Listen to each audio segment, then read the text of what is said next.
Bonjour Cécile, bonjour Valérie. Nous vous accueillons ici à Montreuil, dans les locaux de la RPDS, pour parler de l'inspection du travail.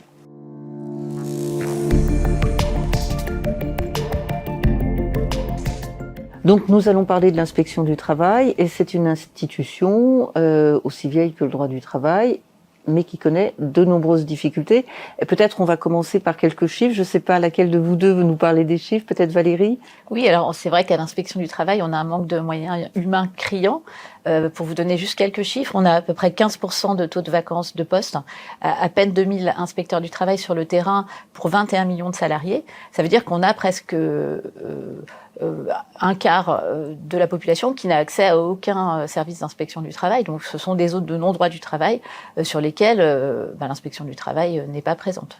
Donc ça veut dire que les salariés qui se retrouvent dans un territoire qui n'est pas couvert par un inspecteur du travail ne peuvent pas venir se renseigner, parce qu'il faut peut-être le redire, le rôle de l'inspection du travail, ce n'est pas de contrôler que le travail est bien fait par les salariés, mais c'est de contrôler que les employeurs respectent les normes, respectent le droit du travail, et tout le droit du travail, a priori, aussi bien en matière de salaire, en matière de conditions de travail, de santé, de sécurité, de congés, de repos. Vous couvrez tout le droit du travail. Alors à l'inspection du travail, déjà, on a des collègues qui sont dans un service qui s'appelle les renseignements en droit du travail, où n'importe quel salarié ou employeur peut venir se renseigner, avoir des informations générales de manière gratuite. Alors ces services-là sont très en difficulté, hein. Il y a des réductions d'effectifs comme partout dans la fonction publique, et là ça crée un frein à cet accès, et notamment un frein aux permanences physiques, au fait de pouvoir venir spontanément quand on a besoin de rencontrer quelqu'un pour avoir un renseignement. Maintenant, c'est uniquement sur rendez-vous. En plus, les rendez-vous se prennent de manière dématérialisée sur Internet, ce qui augmente la fracture pour certains salariés qui n'ont pas accès à ces outils-là et qui ne peuvent pas avoir quelqu'un dans l'urgence. Donc ça, c'est un des moyens d'accès au droit du travail. Et donc effectivement, l'autre, c'est de nous contacter, l'inspection du travail, pour avoir aussi une première phase de renseignement. Et donc le problème, c'est qu'effectivement, on est de moins en moins nombreux. Et donc il y a des secteurs où il n'y aura pas d'agent fixe, mais ça sera quelqu'un qui va assurer le remplacement. Oui, voilà, disons qu'il y a des intérims qui sont mis en place, mais les instructions qui sont données consistent à dire que ces agents qui font l'intérim sur des secteurs qui sont structurellement vacants ne doivent intervenir finalement que pour des demandes contraintes, c'est-à-dire des demandes qui appellent vraiment une réponse de l'administration.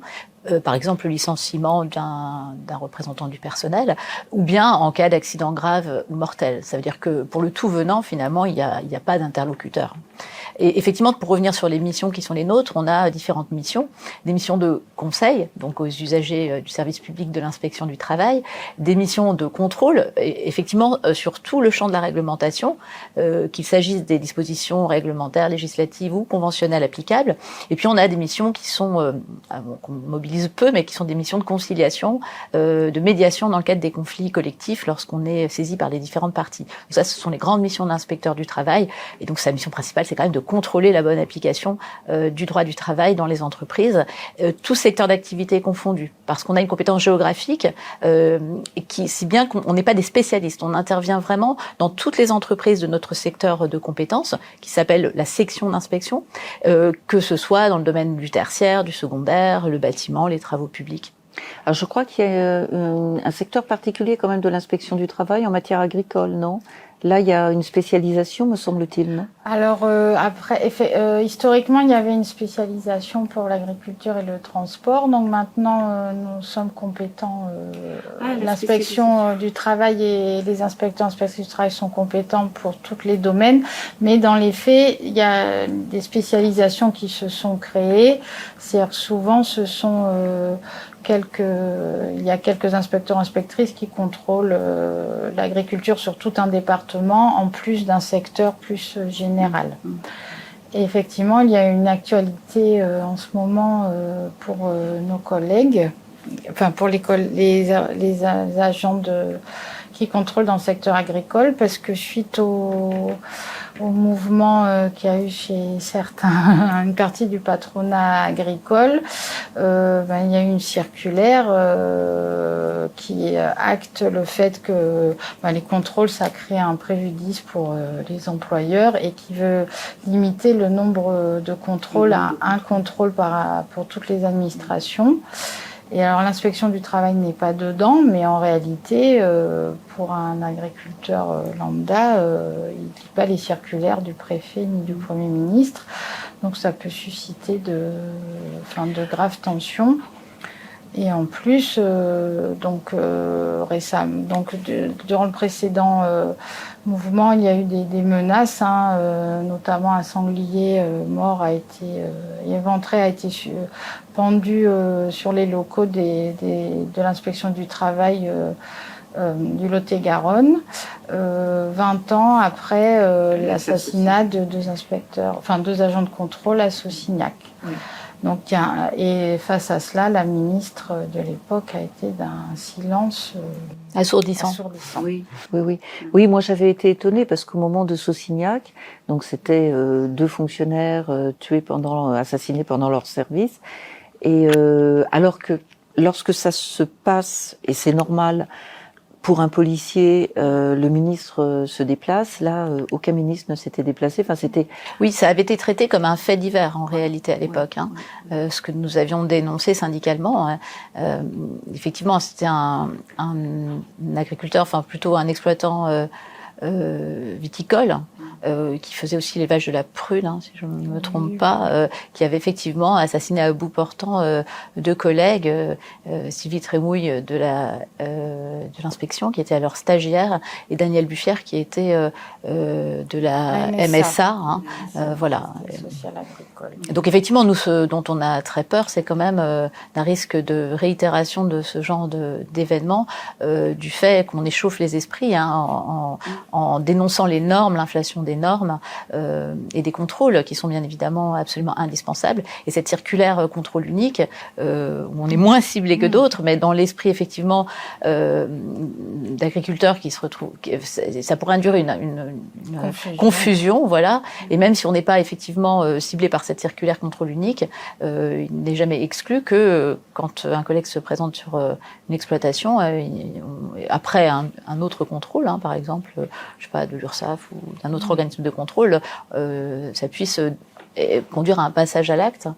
Et vous avez, par rapport au manque d'effectifs, vous avez agi en justice. Alors c'est assez inédit comme action. Alors, ce sont les collègues donc de Saint-Denis qui ont donc il y a une période particulièrement de vache maigre, où les effectifs étaient encore au plus bas qu'aujourd'hui. Du coup, pendant de longs mois, chaque collègue avait en plus de son secteur, donc un autre secteur en intérim.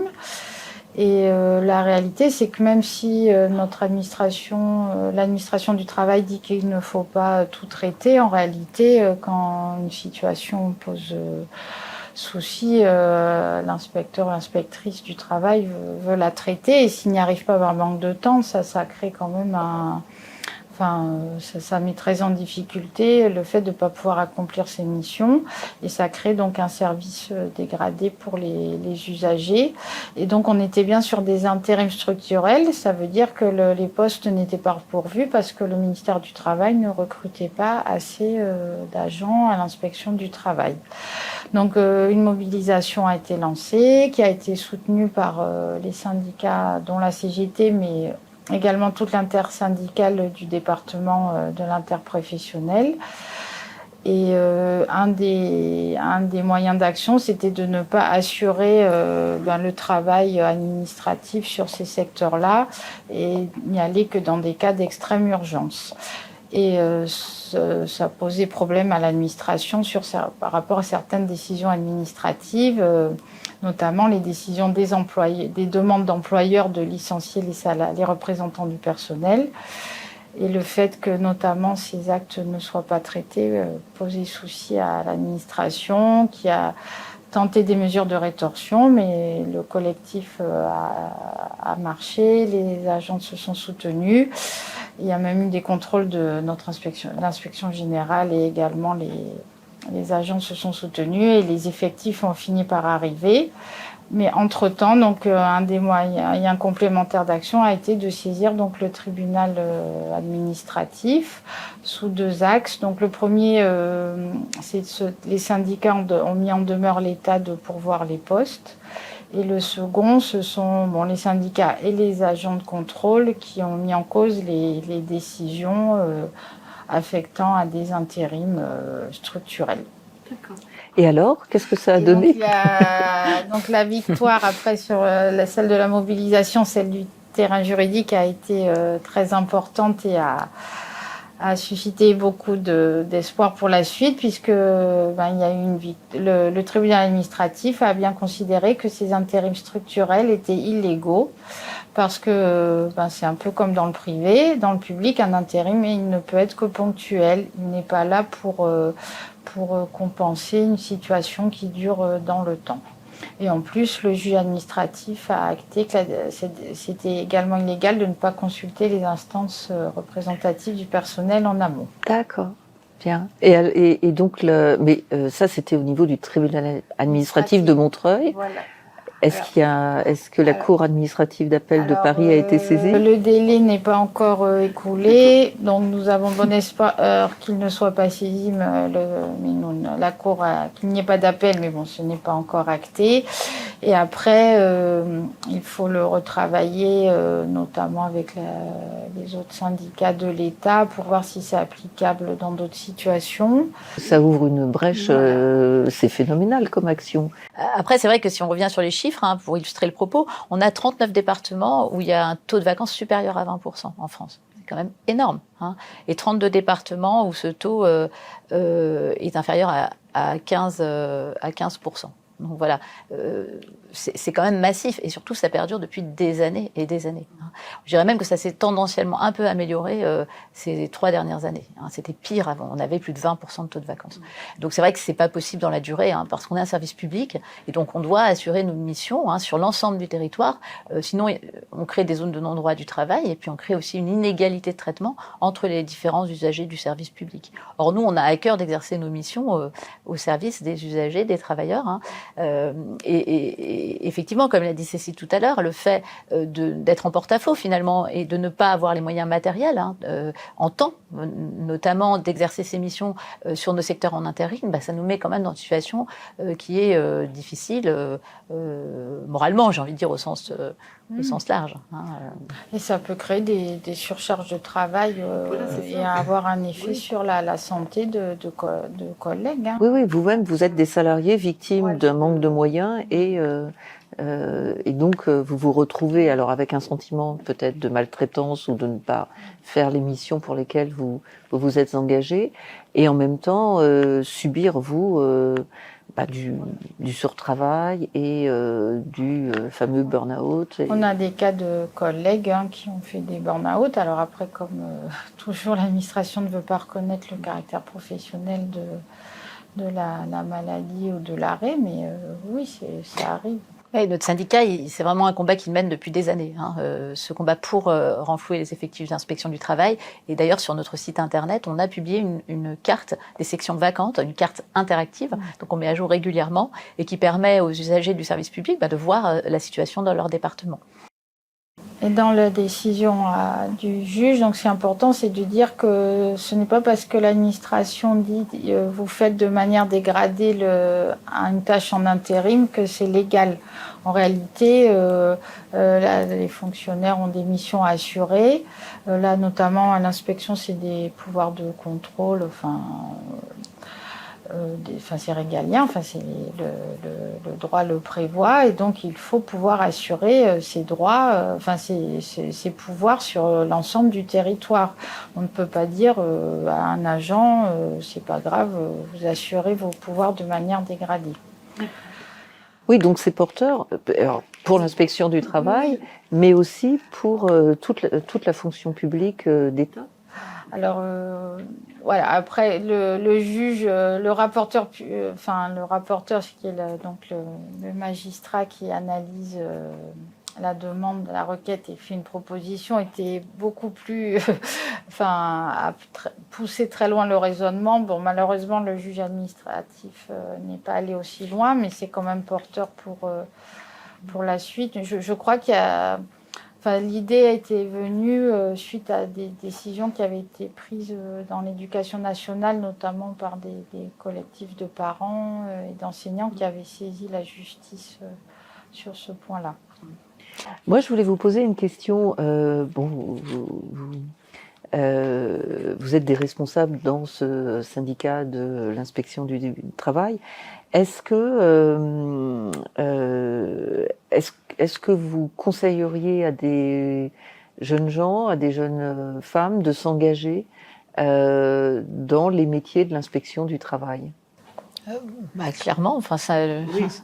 Je trouve que le métier d'inspecteur du travail est un métier passionnant et voilà qui est très varié, qui permet d'exercer une action de terrain au plus près des réalités du monde du travail. Donc oui, moi à titre personnel, là, pour le coup, je conseille, c'est une profession que je conseillerais à des jeunes ou des moins jeunes d'ailleurs d'embrasser s'ils ont cette envie-là d'être au cœur du monde du travail et des réalités sociales.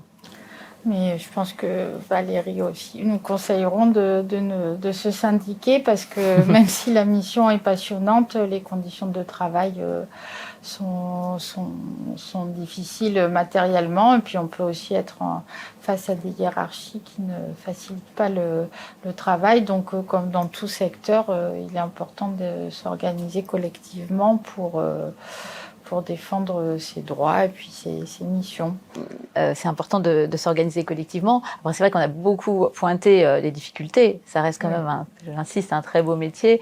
Et on a aussi de réels pouvoirs d'action, des outils quand même qui fonctionnent et des prérogatives qui sont extrêmement importantes pour agir efficacement sur le terrain quand on nous en donne les moyens humains. Faut quand même le dire. Parce que les personnes qui vont nous entendre là, ce qu'elles veulent, c'est savoir si elles peuvent faire aussi appel au service d'inspection du travail. Et donc, voilà, il y a quand même moyen d'agir efficacement. Et ce qu'on défend nous syndicalement, je tiens à le dire, c'est les missions de l'inspection du travail, mais au service des travailleurs. C'est-à-dire que si on défend les missions de l'inspection, c'est pas simplement pour défendre nos missions, ce qu'on a bien sûr à cœur de faire, mais c'est aussi parce que derrière, ce sont les droits des travailleurs. Derrière la défense des missions de l'inspection du travail, il y a la défense des droits des travailleurs. Alors, concernant les personnels de l'inspection du travail, il y a aussi tous les personnels qui accueillent les salariés dans les inspections du travail et ils sont aussi en difficulté.